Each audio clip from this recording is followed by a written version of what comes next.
Je veux annoncer la toute nouvelle gamme de produits Vetted, notre casquette Believe que vous pouvez voir juste ici. Elle est superbe. Notre t-shirt Believe, il est génial. Je vous le promets. Allez sur vettedmerch.star. Jetez un œil. Dites-moi ce que vous en pensez. Quoi de neuf, les Vedders? Ici Patrick de Vetted. Aujourd'hui, nous parlons de ceci. Je veux vraiment examiner tout ça. Je vous dis juste, je n'ai pas encore vu la preuve que nous possédons certainement des restes extraterrestres. Quels sont ces programmes d'accès spécial? Quelles sont les informations disponibles? Comme vous avez mentionné... D'après ce que j'ai David compris, Grush c'est essentiellement et beaucoup d'autres oui. personnes affirmant qu'il existe des programmes de récupération d'épaves. D'accord. Et j'ai déjà parlé à Dave. Je crois que je l'ai appelé après son passage dans votre podcast. Il y a cette histoire de récupération d'épaves pour savoir si c'est vrai ou non, où ça se trouve, etc. Mais il y a ces vidéos, n'est-ce pas? Il y a toutes ces vidéos dont certaines ont été publiées et déclassifiées qui me semblent montrer des choses assez étranges. Il pourrait y avoir d'autres éléments de preuve également. Je ne dis pas qu'il y en a ou non, je ne sais tout simplement pas. J'essaie de garder l'esprit ouvert à ce sujet. Tout ce que je dis, c'est que ça me fascine. Je n'ai pas de recette miracle, du moins pas encore, pour distinguer le vrai du faux. Je dis juste que c'est un sujet qui m'intéresse, mais ce n'est pas parce que c'est comme tout dans la vie. Est-ce que je dois résoudre ça cette semaine? Non. C'est toujours très difficile de se lancer dans ces hypothèses super génériques, super générales, devrais-je dire, parce que, vous savez, oui, si nous avons des restes d'extraterrestres et que nous les cachons, alors il y a 1 million d'autres sortes il y a 1 million de possibilités pour cela, ce qui l'expliquerait comment cela aurait pu arriver. Je suis sceptique quant à la véracité de cela, et la raison pour laquelle je doute que nous ayons des restes physiques n'est pas parce que je pense que ce n'est pas physiquement possible ou que le gouvernement est capable de faire beaucoup de choses folles, comme il l'a fait dans notre histoire et dans celle de tous les gouvernements. Je suis sceptique quant à leurs compétences. J'ai d'ailleurs fait cette remarque à Dave quand nous avons discuté, et je pense que c'est un type très intéressant. Donc je ne veux pas l'insulter ou dire que je ne suis pas d'accord avec lui sur tout, mais c'est ce que j'ai dit à Dave. C'est comme si nous avions des restes d'extraterrestres sous la garde du gouvernement des États-Unis. Il est impossible que cela ne fuite pas, que cela ne soit pas révélé d'une manière ou d'une autre. Eh bien, cela a fuité de manière anecdotique. Eh bien, je suppose que c'est le contre-argument. Je vais me pencher sur cette histoire d'OVNI. Je le dis depuis 1 an et demi, mais je ne l'ai pas encore fait par manque de temps. Et donc, il faut parfois simplement avoir le temps de franchir les obstacles et d'aller voir les responsables pour leur dire « Vous devez ouvrir cette porte car je suis le vice-président. » Et c'est parfois difficile d'y arriver car je n'ai pas le temps de me concentrer sur ce sujet pendant une période donnée. La réponse est donc que vous avez un accès illimité à l'information. La contrainte n'est pas que l'on me dise non. La contrainte, c'est qu'on est trop occupé à faire autre chose. Si c'est étranger, est-ce à 6 000 miles ou à 6 000 années-lumière? Oui. Et ça, je finirai par répondre à cette question. Vraiment. Oui, je vais aller au fond des choses. Comment allez-vous trouver le temps de faire ça? Et quoi? Eh bien, Qu'est-ce que ça finalement, impliquerait? j'aurai quelques semaines pour m'asseoir et me pencher sur ce problème. Rien ne s'est vraiment passé pour l'instant, ce qui m'intéresse un peu moins, car beaucoup de gens ont accès à ces dossiers et à ces informations, et rien n'a changé depuis le départ de Biden, ce qui me fait penser que d'autres ont déjà cherché et n'ont pas forcément trouvé quoi que ce soit. Mais enfin, je finirai, je vous le promets, par m'asseoir et passer quelques semaines à essayer de comprendre ce qu'il y a dans ces dossiers. Je vais dire quelque chose que j'ai trouvé très étrange. Vous avez dit que vous pensiez que c'était des démons. D'accord, j'ai bien dit ça. Qu'entendiez-vous par là?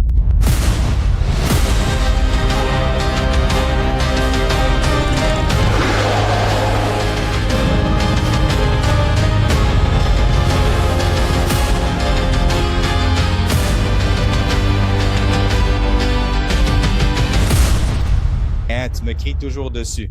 Tu veux une augmentation, tu veux plus de friandises, tu veux plus de promenades. Hey, je te parle. Très bien, les videurs, cliquez sur le bouton j'aime. Ça aide vraiment les vidéos. Et bien sûr, si vous n'êtes pas encore abonné, cliquez sur le bouton s'abonner. La vidéo d'aujourd'hui porte sur la venue du vice-président J.D. Vance chez Joe Rogan, où ils ont abordé les ovnis, les extraterrestres et bien sûr les démons, n'est-ce pas? Et David Grush. Apparemment, J.D. Vance a parlé avec David Grush après son passage chez Joe Rogan il y a presque 2 ans, et il a eu quelques infos de la part de David Grush, mais il ne semblait pas vraiment d'accord avec ses analyses, et vous savez, il est un peu en désaccord avec lui.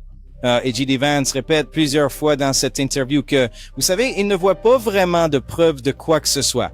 Mais en même temps, il n'a pas non plus pris le temps de se pencher sur la question car il a d'autres choses à faire. Donc, comme il le dit, quand il aura 2 ou 3 semaines de libre, il ira au fond des choses pour comprendre ce qu'il en est des extraterrestres. Pour beaucoup de choses, comme les ovnis, et j'ai dit que j'allais m'y intéresser, et ça fait 1 an et demi que je le dis, mais je ne l'ai pas encore fait parce que je n'ai pas eu le temps. Et donc, il faut parfois simplement avoir le temps de franchir les obstacles et d'aller voir les responsables pour leur dire « Vous devez ouvrir cette porte car je suis le vice-président » et c'est parfois difficile d'y arriver car je n'ai pas le temps de me concentrer sur ce sujet pendant une période donnée.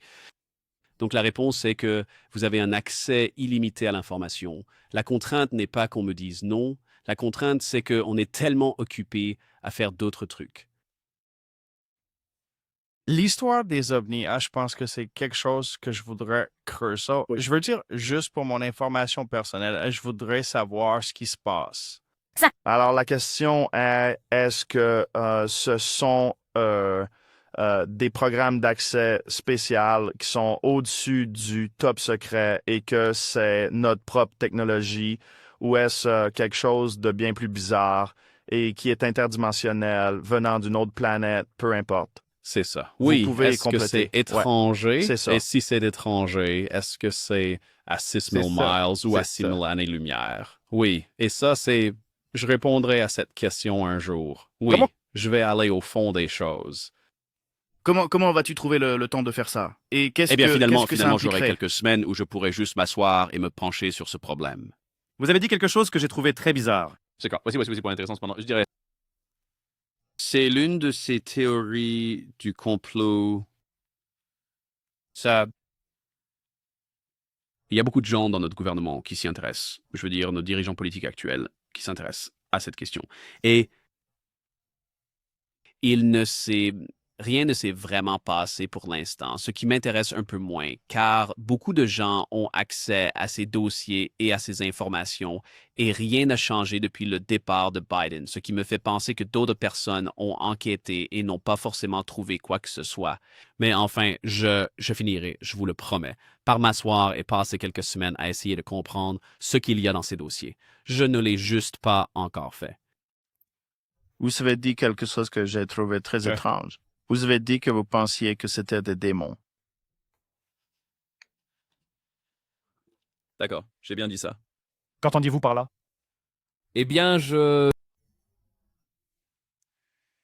Tout d'abord, il y a, pas seulement dans le christianisme, mais dans plusieurs religions mondiales, un certain nombre de choses mystiques qui se sont produites, extradimensionnelles, je ne suis pas du genre hyper rationaliste. Je pense qu'il se passe des choses dans le monde que nous ne voyons pas toujours. Vous savez, je crois en Dieu. Je pense qu'il y a une sorte de... Quel est ce mot que je cherche? Pas extra-réel. Ah, surnaturel. Il y a des choses surnaturelles qui se produisent. D'accord. Donc, si vous regardez historiquement, vous savez, des choses qui sont similaires aux phénomènes extraterrestres, ou un être étrange qui ressemble un peu à un être humain, mais qui ne ressemble pas. Mais ce n'est pas humain, et ça montre un intérêt particulier pour les êtres humains. Et ensuite, ça prend les êtres humains, et vous savez, ça fait des expériences bizarres sur eux. Je pense que mon argument est que c'est soit des conneries, non? Soit vous parlez à un fou. Je veux dire, ce n'est pas parce que je crois au surnaturel que je crois en tout ce qui est surnaturel. Mais si l'on parle d'un être extraterrestre à l'apparence humaine, mais qui ne l'est pas, doté de pouvoirs quasi infinis et qui torture des êtres humains, vous pouvez appeler ça un alien si vous voulez. Mais je pense qu'il y a beaucoup de précédents historiques pour appeler ça un démon. Eh bien, beaucoup de cette histoire et de ces Oh, regardez, récits, nous en avons un juste ici, sur le sur le dessous Oui, de verre. extraterrestre démoniaque. Oui, c'est le logo du vaisseau Mars. Beaucoup de ça témoignages ne concernent pas des êtres ou des gens qui sont torturés. Il se passe beaucoup de choses dans ce premier extrait que je vais vous montrer. Vous savez, encore une fois, J.D. Vance dit que dès qu'il aura le temps, il va se pencher sur la question. Il a dit qu'il allait examiner ça, n'est-ce pas? Et de cela tout simplement pas fait. Encore une fois, il répète cette phrase plusieurs fois. Et comme mentionné, Zane, oui, il n'y a aucune preuve réelle, mais en même temps, il ne cherche pas vraiment à savoir, n'est-ce pas ça? Alors, qu'en est-il? Je suppose qu'il dit essentiellement que les petites choses qu'il a vues ou pu examiner ne l'ont pas vraiment convaincu, car on voit bien qu'il a réfléchi et s'est dit, eh bien, ça n'a pas vraiment de sens. Alors, pourquoi consacrer 2 ou 3 semaines à ça? Parce que s'il croyait que c'était vrai, vous pouvez parier qu'il prendrait 2 ou 3 semaines. Non, faut pas pousser. Le gouvernement tout entier le ferait. Ce qui est intéressant. Donc, il n'aborde pas vraiment cela sous l'angle des preuves à ce stade. Vous savez, il réfléchit plutôt à la question et estime que les preuves qu'il a vues ne sont pas vraiment suffisantes. Et comme il le mentionne plus tard dans l'entretien, c'est plutôt le manque de preuves concrètes qui le rend méfiant vis-à-vis de tout cela, n'est-ce pas? C'est intéressant, mais encore une fois, il croit aussi au surnaturel et il pense que ça pourrait être des démons, n'est-ce pas? Ou si c'est le cas, s'il se passe quelque chose, ce sont des démons, non? Donc, je ne sais pas. Intéressant. Joe Rogan évoque alors la célèbre affaire Travis Walton et explique à GD que, vous savez, ce n'était pas, vous savez, des êtres malveillants qui ont enlevé Travis Walton. Ils ont en fait essayé de lui donner des informations pour l'aider, vous savez. Et vous savez, ils suggèrent simplement que tout n'est pas malveillant. Mais là, je ne suis pas d'accord avec Joe Rogan. Ils l'ont littéralement ramassé, enlevé, emmené à bord du vaisseau, lui ont fait subir toutes sortes de choses, l'ont traité comme un rat de laboratoire, puis ont essayé de l'aider avant de le ramener 1 semaine plus tard avec toutes sortes de problèmes physiques. Ça ne me semble pas très bienveillant. Donc, je ne sais pas si c'est un bon argument de la part de Joe Rogan. Donc, c'est assez intéressant. Mais je suppose que JD suggère simplement, eh bien, quelle est la différence entre ces choses, n'est-ce pas? Si vous voyez un démon, un ange ou un extraterrestre, pour lui, c'est un peu la même chose, je pense. Alors, je suppose que ma réponse à ça serait des êtres surpuissants qui communiquent par télépathie et aident des gens. Ça ressemble à un ange, exact, ou je suppose que je pourrais, voici, laissez-moi présenter la version la plus solide de mon argument. D'accord, pour mon chien, il n'y a aucune différence réelle entre moi et Dieu. Je peux littéralement entrer dans une pièce et allumer la lumière. Je peux faire apparaître de la nourriture instantanément. Je peux me déplacer à travers le temps et l'espace très, très rapidement. Si vous êtes un être humain doté d'intelligence, mais pas d'une intelligence surnaturelle, je suppose que mon point de vue, encore une fois, c'est que tout cela pourrait n'être que des conneries. Tout cela pourrait être faux. C'est une possibilité. Mais si c'est réel, y a-t-il vraiment une différence significative entre un ange ou un démon et un extraterrestre doté d'une super technologie? Je pense juste que, pour notre perception, il ressemblerait en grande partie à la même chose. Je pense que nous sommes capables de nuances et capables de comprendre que les êtres humains sont bien plus complexes et évolués que les chimpanzés. Et on pourrait imaginer un monde où, si on ne se fait pas exploser, s'il n'y a pas de bombe nucléaire, et si on n'est pas frappé par un astéroïde, si on vit 1 million d'années de plus, on aurait une technologie indiscernable de la magie, non? Parce que, exactement, c'est exactement ce que je dis. Je veux dire, d'accord, mais ça ne veut pas dire qu'on pourrait apparaître sur une autre planète et avoir des anges et des démons. Eh bien, ça signifie simplement qu'il s'agit de civilisations hyper évoluées et avancées venant d'ailleurs. Et ce que je dis, c'est que la perception de ces êtres pour une intelligence plus simple, bien sûr, il n'y a pas de différence significative. Il n'y a pas de différence significative. Donc, tu demandes, tu parles de ce que sont réellement ces choses, et je suppose que ce dont je parle, c'est comment un être humain avec mon niveau d'intelligence ou le tien en 2026 comprendrait ce qui se passe. D'accord. Mais d'un point de vue biblique, il y a une très grande différence entre un démon et un être hyper intelligent venant d'ailleurs. Je veux dire, un démon ou une entité hyper intelligente, malveillante. Eh bien, si les démons existent, s'il y a vraiment des forces obscures dans l'univers et que ce sont des forces obscures désincarnées, ces choses qui existent, oui, et il y a aussi de puissantes forces lumineuses, oui, dans l'univers, qui ne sont pas forcément mutuellement exclusifs. Ils ne le sont pas. Le concept d'espèce hyper intelligente, c'est exact quand on observe un univers incroyablement vaste. Je ne pense pas qu'elles doivent l'être, mais je trouve intéressant que, pendant la majeure partie de l'histoire humaine, nous aurions perçu des entités surnaturelles, hyper puissantes et hyper intelligentes comme étant célestes, ou plutôt céleste est le mot approprié. Nous aurions considéré un téléphone portable comme de la sorcellerie. Je veux dire, ça ne veut pas dire. Peut-être que c'est de la sorcellerie, peut-être pas. Peut-être que c'est juste de la technologie. Cet argument n'a aucun sens pour moi, enfin, et cela ne nie pas la possibilité de démons ou d'anges. Eh bien, je crois comprendre votre point de vue conceptuellement.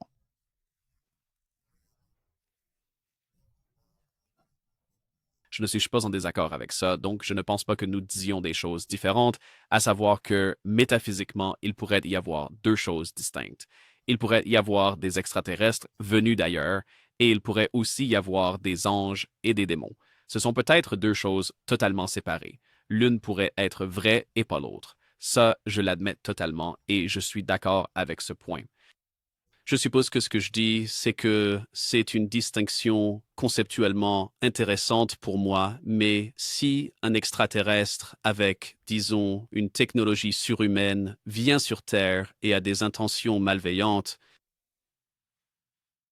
je ne sais pas comment je suis censé faire la différence entre ça et un démon, s'ils ont de mauvaises intentions, mais je veux dire, n'est-ce pas aussi le cas avec des visiteurs, non? Par exemple, vous pourriez avoir un pays et vous recevez la visite du corps de la paix ou vous recevez la visite de pirates. Oui, vous voyez, et est-ce que les pirates sont des démons? Est-ce que les Piscors sont des anges? Non, mais je pense qu'on parle de quelque chose de bien différent. Je veux dire, est-ce qu'on le fait? Est-ce qu'on parle de quelque chose de différent? Ou est-ce qu'on parle d'une version hyper avancée de ça? on parle de, je veux dire, d'après ce que j'ai compris, on parle de choses qui existent en dehors des États-Unis, en dehors de la Terre, d'accord? Peut-être. Et deux types d'êtres différents qui pourraient exister en dehors de la Terre, je veux dire. D'accord. Peut-être, il y a beaucoup de gens, oui, vous savez, Tim Burchett, qui pensent qu'ils sont ici. Il y a l'Atlantide ou quelque chose d'autre comme ça. Eh bien, qu'ils sont, d'une manière ou d'une autre, des survivants d'une civilisation disparue depuis longtemps qui vivent sous l'océan. Oui, c'est juste... Eh bien, voici, aussi fou que de vivre dans l'espace, voici comment je le dirais, c'est qu'il y a aussi une différence entre un démon et un fantôme, n'est-ce pas? Ce sont deux concepts très différents, c'est ça. Mais si je suis un être humain et que je rencontre un fantôme malveillant, peut-être que je pense que c'est un démon. Et peut-être que tout ce que je dis, c'est qu'il y a peut-être... Il y a un moment où la discussion conceptuellement intéressante sur ce que c'est se distingue de la façon dont ça m'apparaît et dont je vais le comprendre en tant qu'être humain dans mon contexte social et culturel particulier en 2026. Mais si vous voulez que j'admette qu'il y a une différence ou qu'il pourrait y en avoir une entre un ange, un démon, un extraterrestre ou une entité surnaturelle qui n'est rien de tout cela, oui, je l'admets. D'une certaine manière, je comprends l'argument de J.D. Vance, n'est-ce pas? Il n'essaie pas de dire ce que c'est. Il demande comment un être humain le percevrait. Est-ce que des extraterrestres, des démons, des aliens, en voyant cet être tout-puissant, ce serait tout simplement indiscernable pour vous? Vous pourriez ne pas être capable de faire la différence. N'est-ce pas? Je pense que c'est essentiellement ce qu'il veut dire. Mais ce qui est intéressant, c'est qu'ils sont sur le point d'évoquer David Grush dans ce prochain extrait. Et David Grush vient justement d'apparaître dans la bande-annonce d'un tout nouveau documentaire sur les ovnis qu'elle lit le 4SS Mots ovnis, n'est-ce pas? Très à propos en ce moment pour, vous savez, cette partie de la discussion. Alors, laissez-moi diffuser cette nouvelle bande-annonce qui vient de sortir et vous pourrez entendre David Grush en parler en quelque sorte de l'Église catholique et de l'ufologie. C'est assez intéressant. Quand j'avais 12 ans, je jouais au basket dans mon jardin, j'ai levé les yeux et il y avait un objet cylindrique dans le ciel qui descendait, montait, allait sur les côtés, puis a disparu en un éclair. La nuit, nous marchions sur la plage quand deux gros objets sont apparus dans le ciel, chacun faisant la taille d'une pleine lune. Je suis terrifié. Nous avons sauté dans la voiture et sommes rentrés chez moi. Et à ce moment-là, j'étais accro. J'ai réalisé que tous ces gens qui prétendent avoir vu quelque chose dans le ciel, la plupart disent peut-être simplement la vérité. L'idée que je vous parle aujourd'hui des phénomènes aérospatiaux non identifiés il y a 5 ans aurait été absolument ridicule. Évidemment, les choses ont changé. La définition même de la folie, le chapeau en aluminium. On nous dit maintenant qu'il y a peut-être du vrai là-dedans. Je suis David Grush, j'étais officier de renseignement de carrière dans l'armée de l'air américaine. Je suis essentiellement devenu le premier lanceur d'alerte à témoigner sous serment. Je me souviens avoir beaucoup réfléchi à son témoignage. Il a directement lié les affirmations sur ses programmes secrets au Vatican. Selon les affirmations, en 1933, un engin s'est écrasé près de Magenta, en Italie. Le pape Pie XII a contacté le gouvernement américain et a dit « Nous pensons que vous devriez l'avoir ». Schwarzach à Amfrey. L'Église catholique romaine doit être très prudente. Que pensera le grand public? Je voulais voir la situation dans son ensemble. Si c'est réel, comment cela s'intègre-t-il à nos croyances? Et ça ne connaît pas du tout.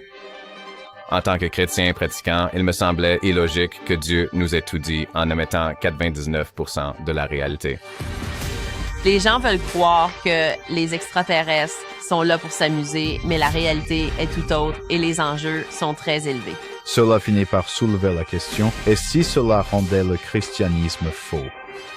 En tant que catholique, j'ai en fait plus de questions que de réponses et j'aimerais que l'Église prenne les devants sur la question d'autres personnes, de la chute dans d'autres mondes ou, sinon dans la foi catholique, voudrais-je essayer de trouver une compréhension. Si l'Église au plus haut niveau sait quelque chose, l'heure est à la transparence. Nous ne sommes vraiment qu'au tout début d'un immense voyage.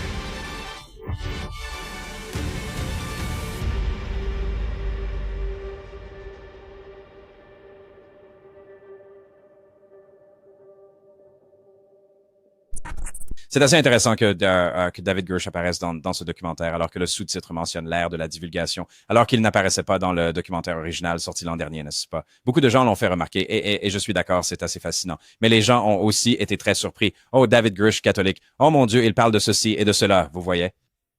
Je veux dire, vous savez, ça c'est assez logique qu'il y ait maintenant toute une industrie de documentaires sur les ovnis.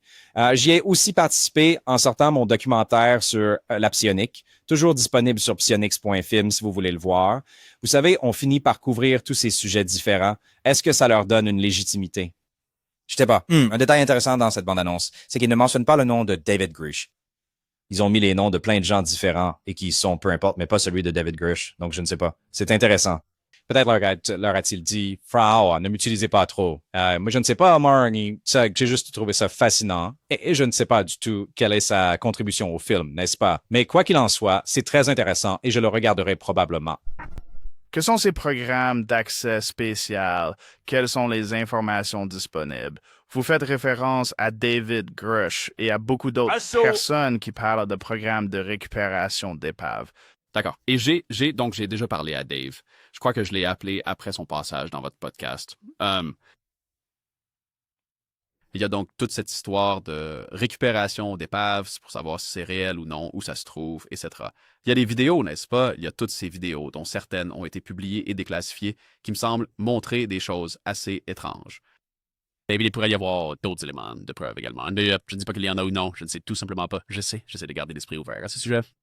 Tout ce que je dis, c'est que ça me fascine. Je n'ai pas de recette miracle, du moins pas encore, pour distinguer le vrai du faux. Je dis juste que c'est un sujet qui m'intéresse, mais ce n'est pas, parce que c'est comme tout dans la vie. Est-ce que je dois résoudre ça cette semaine? Non. Donc je vais faire ce que je dois faire, comme négocier avec les Iraniens et essayer de faire adopter ce projet de loi. Imaginons donc un monde où les négociations avec l'Iran se passent à merveille. Tout est réglé. Vous savez, tous ces États arabes du Golfe décident « et investissons de l'argent en Iran, changeons les mentalités. » Ouf, d'accord. Éviter un scénario apocalyptique gigantesque.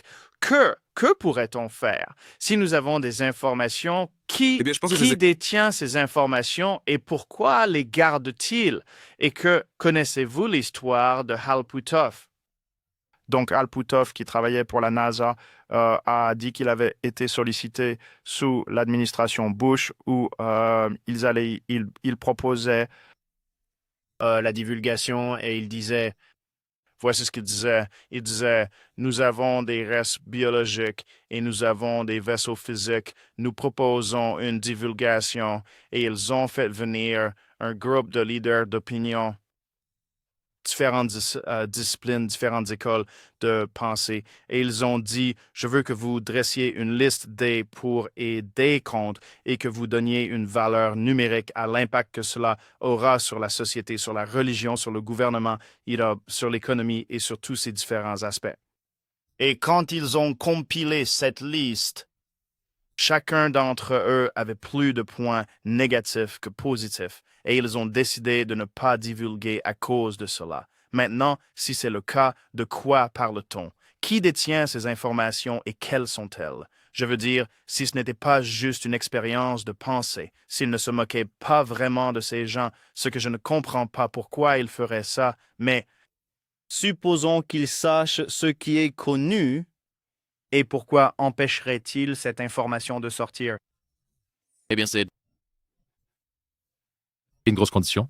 Avez-vous vu le film The Age of Disclosure? D'accord. Eh bien, beaucoup de gens, y compris des agents de renseignement et diverses personnes au sein du gouvernement, apparaissent dans ce documentaire. Et l'une des choses qu'ils disent, c'est qu'une partie du problème avec tout ça, c'est que s'ils ont mené ces programmes depuis si longtemps, cela signifie qu'ils ont détourné des fonds et qu'ils ont menti au Congrès. Donc, toutes ces personnes impliquées dans ces programmes. J'ai entendu cet argument. Oui, j'ai entendu cet argument. Oui. Lou Elizondo et tous ces autres disent, écoutez, il faudra une amnistie générale pour les personnes impliquées. C'est le seul moyen de découvrir la vérité. Le problème, c'est qu'avec des fonds illimités, des détournements d'argent et des mensonges au Congrès, je vous garantis qu'une partie de cet argent est allée là où elle n'aurait pas dû. 100%. 100%. Comme toujours. Oui. C'est toujours très difficile de se lancer dans ces hypothèses super génériques, super générales, devrais-je dire. Parce que oui, si nous avons des restes d'extraterrestres et que nous les cachons, alors il y a 1 million possibilités pour cela, ce qui expliquerait comment cela aurait pu arriver. Je suis sceptique quant à la véracité de cela. Et la raison pour laquelle je doute que nous ayons des restes physiques n'est pas parce que je pense que ce n'est pas physiquement possible ou que le gouvernement n'est pas capable de faire des choses folles comme il l'a fait dans notre histoire et dans celle de tous les gouvernements. Je suis sceptique quant à leurs compétences. J'ai d'ailleurs fait cette remarque à Dave quand nous avons discuté. Je trouve que c'est un type très intéressant. Alors, je ne veux pas l'insulter ou dire que je suis en désaccord avec lui surtout. Mais j'ai fait cette remarque à Dave quand nous avons parlé. C'est comme si nous avions vraiment des restes d'extraterrestres sous la garde du gouvernement des États-Unis. Il est impossible que cela ne fuite pas d'une manière ou d'une autre. Eh bien, cela a fuité de manière anecdotique. Eh bien, je suppose que c'est le contre-argument. Vous savez, j'ai déjà entendu cet argument très souvent, en fait, n'est-ce pas? Pourquoi rien n'aurait fuité jusqu'à présent, vous voyez, à ce sujet, n'est-ce pas? Et c'est exactement ce que pense aussi J.D. Vance. C'est donc plutôt l'absence de preuves qu'il a constaté qui l'empêche de consacrer ces 2 ou 3 semaines dont il parle sans cesse, durant lesquelles il prétendrait résoudre toute l'affaire des extraterrestres s'il s'y penchait. Réfléchissez-y un instant, n'est-ce pas? Il dit en gros, je pourrais découvrir s'il y a un changement radical qui couvre sous la surface en 2 ou 3 semaines si j'avais juste le temps. N'est-ce pas, ce sujet qui passionne tant de gens à travers le monde depuis si longtemps, n'est-ce pas? Elle pourrait le résoudre en 2 ou 3 semaines, mais il n'a tout simplement pas eu le temps, n'est-ce pas? Il n'a juste pas trouvé le temps. Sinon, il aurait trouvé la solution. C'est tout ce dont il a besoin, 2 ou 3 semaines. S'asseoir, vous savez, parler à quelques personnes, ceci, cela, passer quelques coups de fil, et hop, le tour est joué. Il a tout compris. Je veux dire, quelle arrogance. C'est juste ridicule, non? Encore une fois, je ne pense même pas qu'il ait pris ce temps, car dans son esprit, eh bien, je n'ai pris aucune photo de ceci ou de cela. Et je ne dis pas que je ne suis pas d'accord avec cet argument. Je le suis un peu aussi. Mais il se passe clairement quelque chose. Alors, allez comprendre. Dites-nous que c'est une opération psychologique. Dites-nous que c'est notre propre technologie. Circuler, il n'y a rien à voir. Dites-nous que ce sont des extraterrestres. Dites-nous que ce sont des démons. Dites-nous, vous savez, donnez-nous la réponse car il se passe quelque chose. Ou est-ce un mélange de tout cela, n'est-ce pas? Ce n'est pas comme s'il ne se passait rien. Vous avez des pilotes qui signalent des choses, des gens qui signalent des choses partout, dans le privé, le public, vous savez, l'armée, le gouvernement, toutes sortes de personnes différentes qui disent des choses. Alors, il se passe quelque chose. Est-ce faux, réel ou un mélange des deux? Encore une fois, trouvez la réponse. J.D. Vance. Quelqu'un peut-il l'aider avec ce calendrier et y caser 2 semaines? Je veux dire, que fait le vice-président de si important, hein? Michelle Obama avait tout son temps pour, vous savez, s'occuper des déjeuners des enfants. J.D. Vance ne trouve pas le temps, ou qu'il charge ses assistants de le faire. J'adore quand J.D. Vance joue les Nicolas Cage dans Benjamin Gates à devoir parcourir le monde pour résoudre ce mystère, enrouler des cartes sous son bras et courir partout avec une lampe torche et des jumelles. Mec, c'est complètement fou. C'est un argument tellement bizarre. Et c'est un peu paresseux, pour être honnête, de sa part, vous savez, et arrogant et un peu égocentrique. Eh ben, je pourrais la trouver une solution si j'avais juste quelques semaines. Alors fais-le, putain, mec. De quoi tu parles? Encore une fois. Tu vois, tu pourrais découvrir l'existence d'extraterrestres, de vaisseaux spatiaux ou de démons. Tu ne veux pas te prouver ça à toi-même ou au monde. Tu serais littéralement le plus grand être humain ayant jamais existé si tu découvrais ça et que tu en apportais la preuve au monde. D'accord? Donc, il y a quelque chose qui cloche, là, si vous voulez mon avis. Et ce qui est intéressant, c'est que Stephen Greer a publié une vidéo sur J.D. Vance très récemment, qui est assez intéressante. Vous voyez, je crains que M. Vance n'ait été victime d'une opération psychologique. Et c'est l'une des grandes opérations de guerre psychologique pour convaincre les gens qu'ils n'existent pas du tout. C'était le cas pendant des décennies. Maintenant, ils existent, mais elles sont une menace pour nous, ce qui n'est pas vrai. Et si cela ne suffit pas, ce ne sont pas des extraterrestres, mais des démons agissant à la droite de Satan, ce qui n'est pas vrai non plus. Ils essaient donc de faire avancer des programmes pour tromper nos dirigeants et le public. Or, ils ne cessent de changer la nature de cette tromperie. Mais vous voyez, je crains que M. Vance a été victime d'une opération psychologique. Merci à Astral d'avoir trouvé cette vidéo. Vous savez, Elsa, que J.D. Vance a été manipulé? Non, je pense juste qu'il est paresseux. C'est vraiment tout ce que je pense. Encore une fois, égo, paresseux, un peu narcissique, arrogant. Vous savez, c'est un peu comme ça que je vois les choses. Ce n'est pas une grande conspiration. Je pense juste, qu'il est juste paresseux. Il suffit d'un seul fonctionnaire avec genre la plus haute habilitation de sécurité. Bon, d'accord, tu as raison. Certains appareils, genre, émettent des signaux qu'ils peuvent capter, le Bluetooth et tout ce bordel. Mais genre...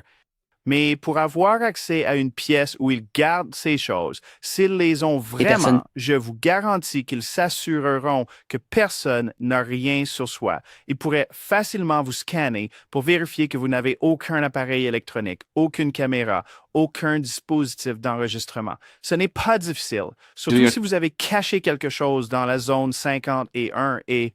Au cours des 2 ans et demi à venir, nous allons mener cette expérience car il me reste 2 ans et demi en tant que vice-président. Et je vous jure que s'il y a des petits hommes verts, genre des restes de corps, enfin, je ne vais pas vous envoyer de message. Je vais essayer de faire entrer une caméra en douce et de prendre ces choses en photo. Eh bien, comment vous, vice-président des États-Unis d'Amérique, auriez-vous besoin de faire entrer une caméra en douce pour faire ça? Eh bien, peut-être pas. Mais encore une fois, je n'ai pas vu la preuve de ces... écoutez, imaginons que vous découvriez qu'à la base aérienne de Wright-Patterson, ils ont une installation sécurisée quelque part. Peut-être que ce n'est pas là. Peut-être qu'ils ont gardé ce secret. Peut-être que c'est dans les montagnes quelque part. Et vous découvrez que cette chose existe. Pensez-vous que c'est aussi simple que de sortir et tout dire à tout le monde? Ou pensez-vous que l'on vous informe des conséquences si vous révéliez toutes ces informations? Eh bien, je serais certainement informé des conséquences si je révélais ces informations. Et il vous dirait en gros, vous devez raconter des salades aux gens. Ouais, mais mec, je ne le suis pas. Enfin, écoute, j'ai beaucoup de compétences en tant que politicien et quelques vices, mais genre, l'un d'eux, c'est que je ne suis juste pas un bon menteur. Eh bien, alors ils ne te le montreront pas. Tu viens de tout gâcher. Tu viens de tout gâcher dans ce podcast en disant ça. Ce que je te disais, c'est exact. Crois-moi, s'il le montre nos dames de The View, ça sera sur 2 heures, 2 heures plus tard. Bref, je suis encore... Peut-être Rebelle qu'il le leur montre juste pour que personne n'y croie. Je veux vraiment examiner ça. Je vous dis juste... Et je n'ai pas encore vu la preuve que nous avons certainement des restes extraterrestres, mais il y a beaucoup de choses avant les restes extraterrestres qui sont aussi intéressantes, comme les trajectoires de vol dans certaines de ces vidéos qui sont juste bizarres. Alors encore une fois, J.D. Vance, allez découvrir quels sont les plans de vol si vous ne pensez pas que nous avons, vous savez, des restes extraterrestres. Je ne dis pas que nous en avons non plus, d'accord? Je suis moi-même très sceptique à ce sujet, mais vous êtes le vice-président. Si quelqu'un peut y aller et le faire, c'est bien vous, n'est-ce pas? Ou du moins, vous avez plus de chances que 99,9% de la planète, n'est-ce pas? Alors, allez découvrir ça, non? C'est fou. Bref, dites-moi ce que vous en pensez dans les commentaires. Regardez le reste de l'interview. Il y a plus de cette conversation où il parle d'extraterrestres, d'ovnis et de démons que je n'ai pas partagé. Donc, si vous voulez voir la suite, allez la voir. Ça pourrait beaucoup vous frustrer. Ça aurait été un peu mon cas. Mais peu importe. Je ne prends pas vraiment J.D. Vance au sérieux, pour être honnête. Donc, bref. Encore une fois, dites-moi ce que vous en pensez dans les commentaires. On se retrouve pour la prochaine vidéo. N'oubliez pas de penser à nous. Chaque jour est un cadeau, les amis. Peace!